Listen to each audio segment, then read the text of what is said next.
सोमवार की सुबह नए और एक बैलेंस्ड हफ्ते की शुरुआत। बैलेंस्ड इसीलिए क्योंकि एक्शन पैक्ड तो है ही है, पर साथ में इस हफ्ते आराम का तड़का भी है।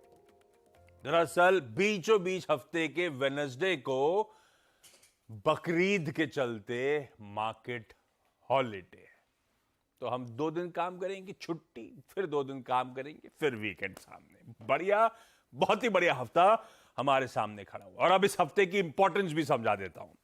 कई सारे इंपॉर्टेंट इवेंट, जिसमें सबसे इंपॉर्टेंट मेरे ख्याल से वेडनेसडे और थर्सडे को यूएस फेड चेयर जेरोमी पाउल की स्पीचेस लाइंड अप है।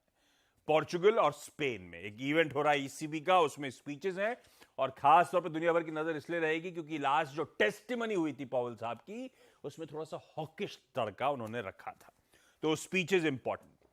थर्सडे को यूएस का फाइनल Q1 का जीडीपी, जनवरी से मार्च के पीरियड का फाइनल जीडीपी का आंकड़ा सामने आएगा।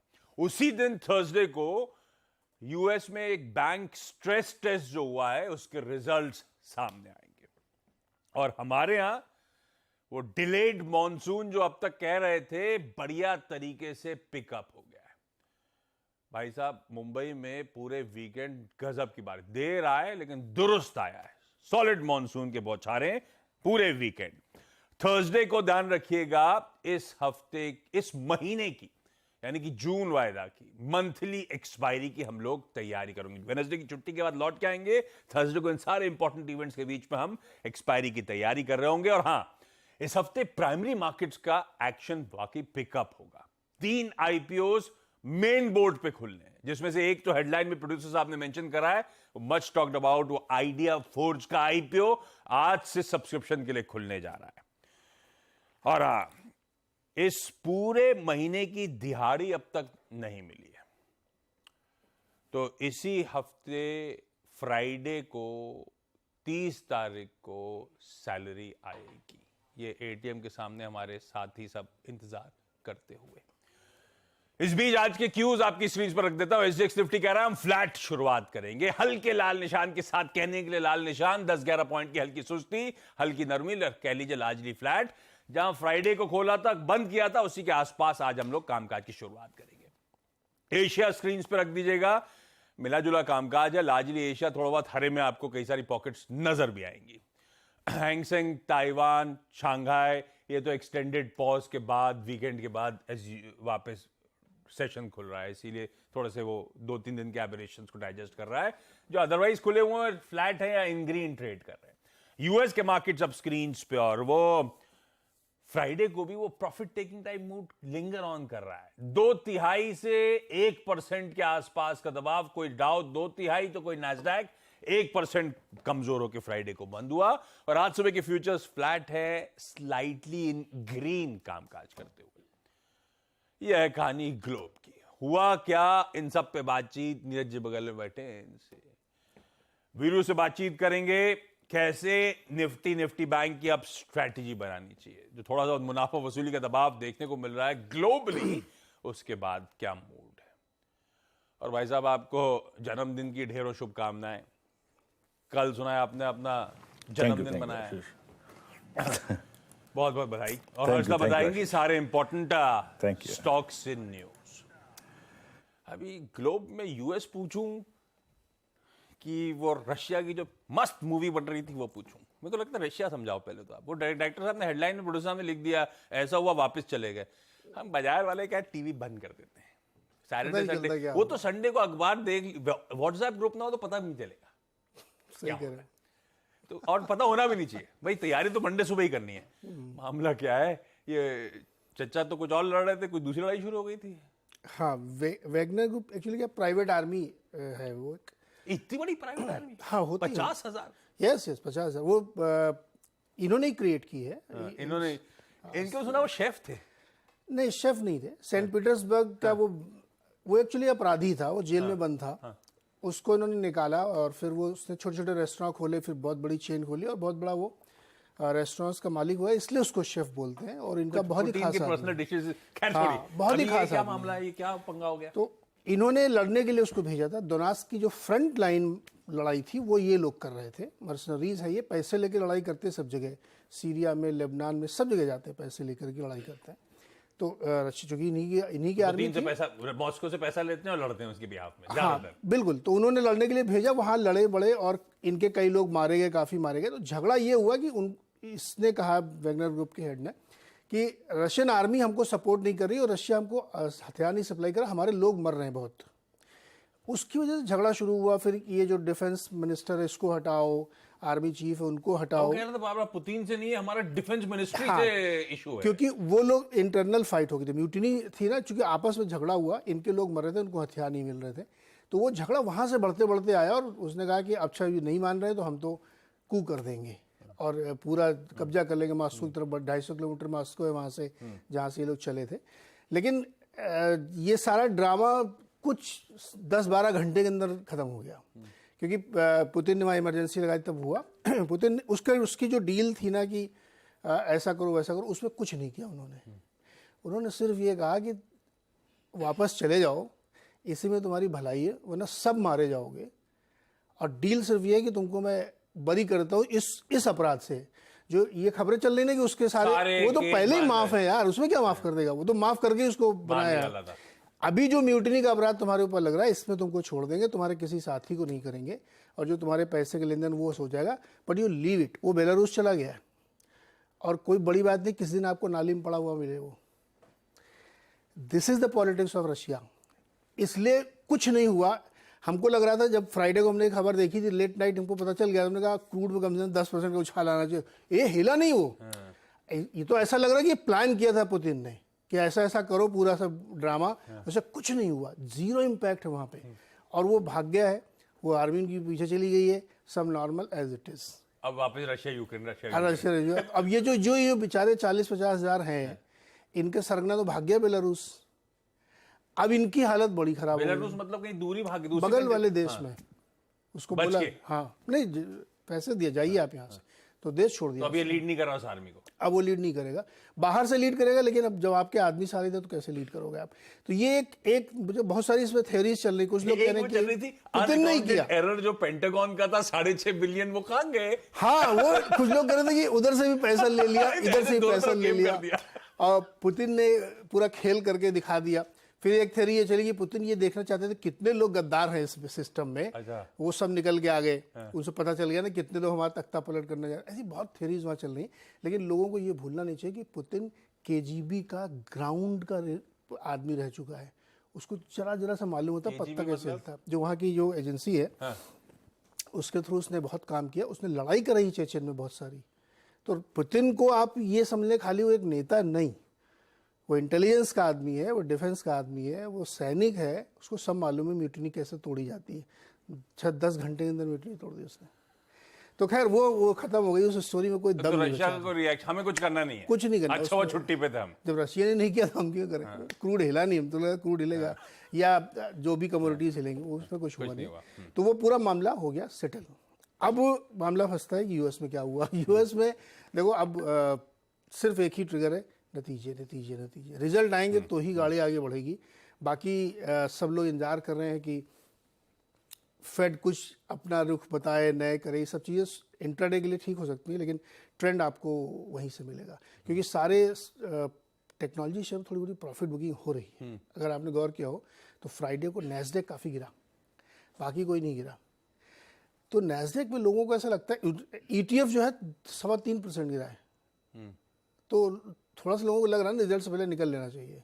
ये हो रहा है। मैं इसलिए करूँ, रिजल्ट सीजन वहाँ के अगला डायरेक्शन तय करेंगे कि यूएस मार्केट कैसे चलेगा, फिर वैसे ही अपना चलेगा।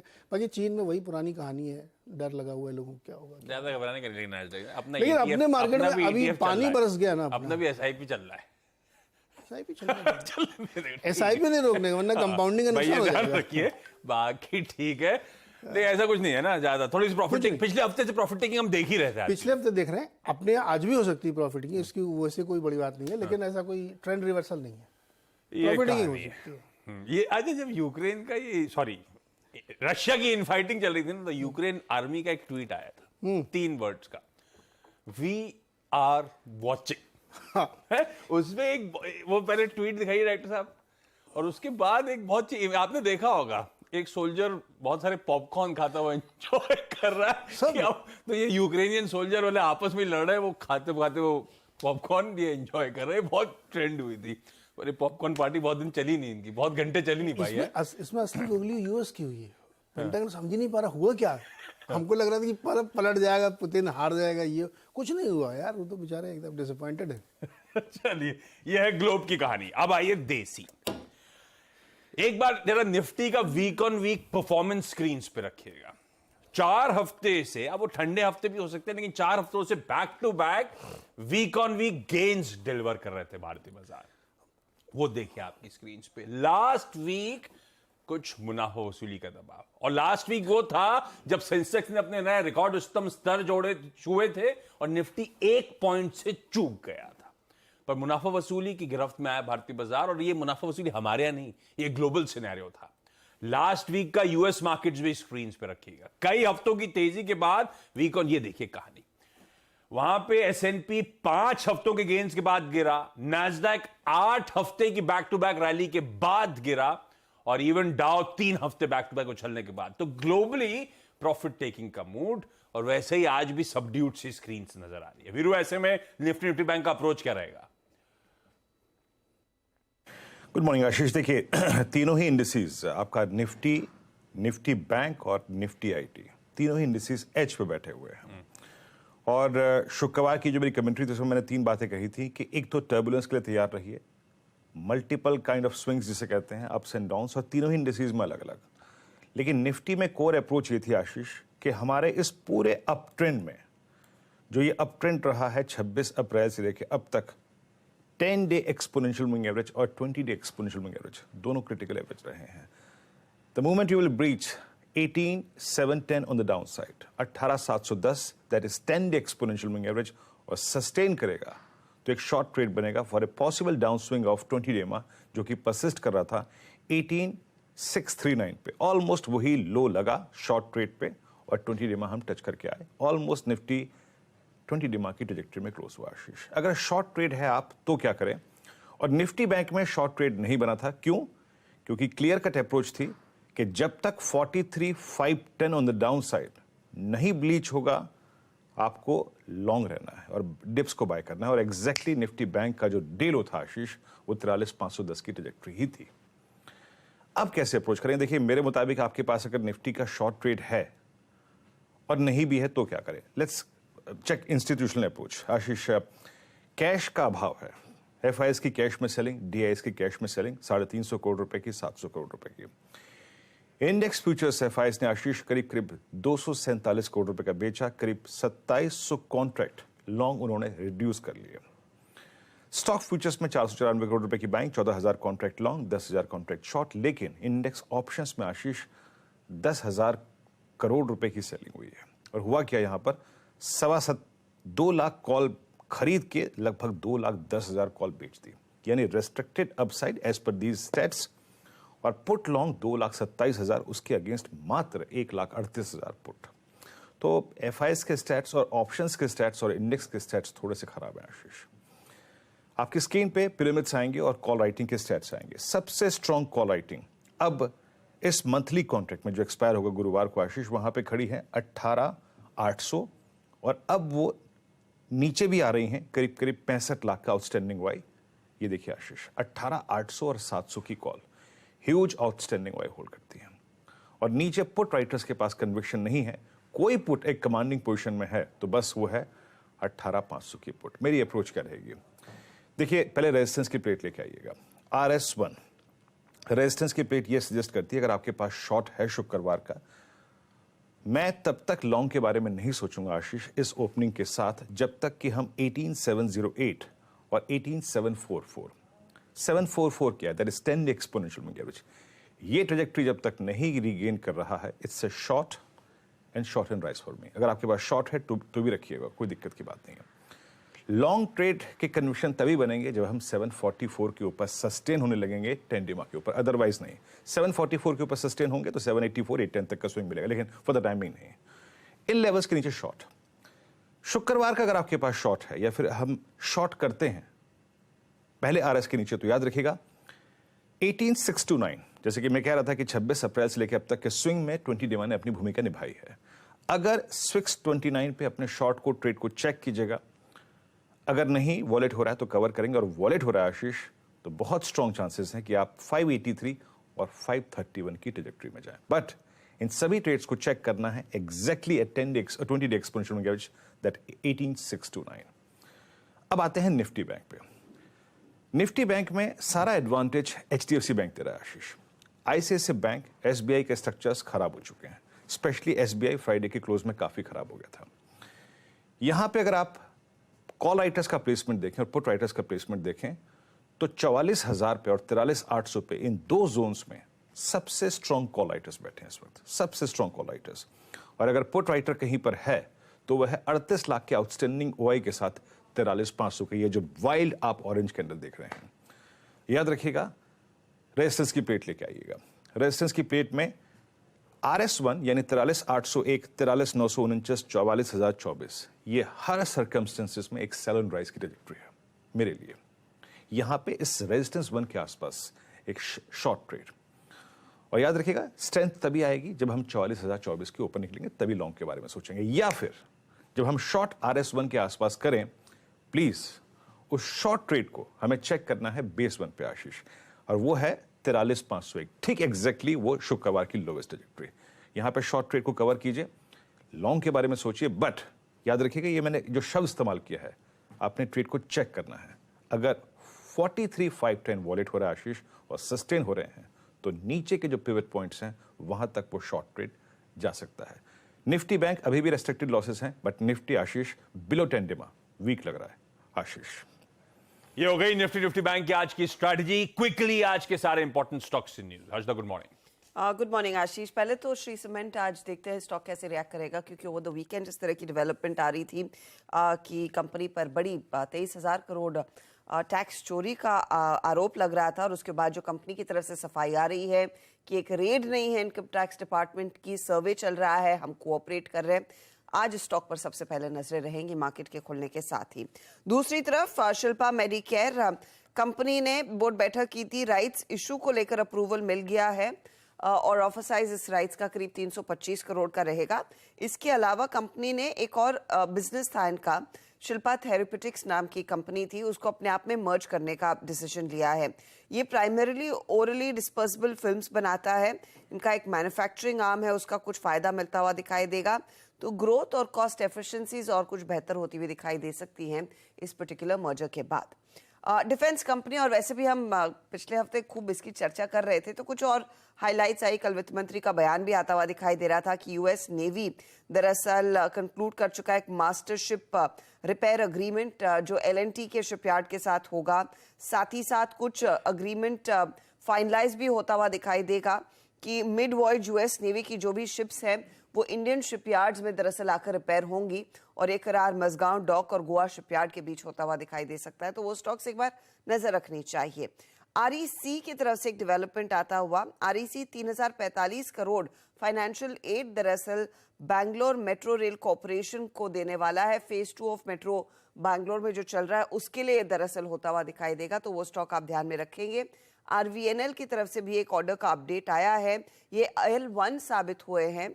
एक 395 करोड़ का प्रोजेक्ट है महाराष्ट्र मेट्रो रेल कॉर्पोरेशन की तरफ से, उसके लिए L1 बिडर उभर कर आए हैं। गोदरेज प्रॉपर्टीज के लिए डेवलपमेंट ये है कि इन्होंने 15 एकड़ जमीन गुड़गांव में खरीदी है, और ये एक आउटराइट परचेज है। यहाँ पर प्रीमियम रेजिडेंशियल अपार्टमेंट्स कंपनी बनाने का इरादा रखती है, तो वो स्टॉक आप खबरों में रखेंगे, रेडार पर रखेंगे।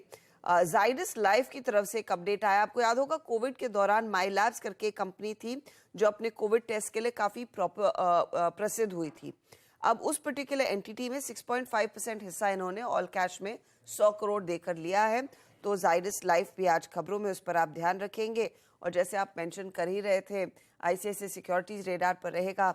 29 जून को दरअसल बोर्ड बैठक है, यहाँ पर बोर्ड विचार करेगा इस कंपनी की डीलिस्टिंग के बारे में, तो इस पर भी आज नजरें। क्विकली आज का इवेंट्स कैलेंडर, 2 एक्स डिविडेंड है, जिसमें एक तो तापड़िया टूल्स है, 11.5 रुपए का स्टॉक है, 77.5 रुपए का एक्स डिविडेंड है। कैसे एडजस्ट होगा भाई? वो सवाल जो था बहुत इंपॉर्टेंट है, हालांकि वो एडजस्टेड जहाँ प्राइस था क्या हो वहीं गया चल इसका? टाटा कम्युनिकेशन 21 रुपए का x dividend. City union bank के आज बोर्ड मीट है, फंड रेजिंग के लिए एजीएम का एजेंडा सेट करेंगे। दरअसल आइडिया फोर्स टेक्नोलॉजी का आईपीओ खुल रहा है, इसकी तो चर्चा हो चुकी है, लगाना नहीं लगाना है 8:50 के आसपास एक एक्सपर्ट से बात कर लेंगे।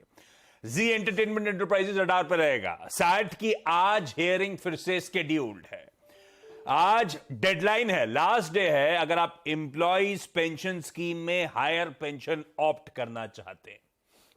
ईसीबी की क्रिस्टीन लगार्ड की आज एक स्पीच लाइंड अप है शाम को, जिस पे आगे जाके उस इवेंट में जेरेमी पॉवेल साहब भी बोलने वाले हैं, जो हमने अपफ्रंट बताया था। रशियन क्राइसिस पे पुतिन साहब आज मिनिस्ट्री ऑफ डिफेंस के साथ मीटिंग करने जा रहे हैं। वो वैगनर क्राइसिस के इवेंट्स के अराउंड वो मीटिंग है, कहा जा रहा है शायद हो सकता है डिफेंस मिनिस्ट्री में कुछ फेरबदल अनाउंस हो। पीएम मोदी आज लौटेंगे 2 नेशंस के दौरे के बाद, आज लौटेंगे और आज 5 वंदे भारत ट्रेन को हरी झंडी दिखाएंगे। कौन कौन सी इंपॉर्टेंट है? मुंबई गोवा सेट है एकदम बढ़िया, बेंगलोर हुबली ठीक है, पटना रांची ठीक है, अब एक और इंपॉर्टेंट भोपाल इंदौर, भोपाल जबलपुर। क्या बात? एमपी इलेक्शन का कमाल देंगे आज। मॉनसून के लिए दिल्ली में आज ऑरेंज अलर्ट और मुंबई में येलो अलर्ट है। मॉनसून एकदम से पूरे देश में एक्चुअली लेंथ एंड ब्रेथ पे बढ़िया तरीके से फैल गया है। और आज वर्ल्ड ड्रग डे है, नहीं मतलब लेना नहीं है, पूरा नाम इसका है international day against drug abuse and illicit trafficking. और एक आपने वो करण अर्जुन देखी होगी, उसमें वो डायलॉग याद है, वो बाप क्या था वो, बापू धोती ऊंची कर ले क्यों वे भागने का वक्त आ गया है। एक इमेज दिखाता हूं स्क्रीन पे, डॉक्टर साहब इमेज दिखाइएगा स्क्रीन पे, जानते कौन है ये हमारे जो न्यूज 18 पंजाब और हरियाणा है, उनकी एंकर है एआई कौर। एआई एंकर है भाई साहब, और इसीलिए मैं कह रहा हूं अपन सबको धोती उठा के भागने का टाइम आ गया है। और सिर्फ दिखती नहीं है, बोलती और पूछती भी है। उसी के साथ छोड़ा जाता हूं वीडियो के ग्लिम्स के साथ, जब इनको इंट्रोड्यूस करा गया था। ब्रेक के बाद लौटेंगे तो कमोडिटी करेंसी मार्केट्स की टॉप स्ट्रेटजीज बता। My question to our panelists. Are colleges and universities prepared to teach AI skills to students? Every job is likely to be impacted by AI.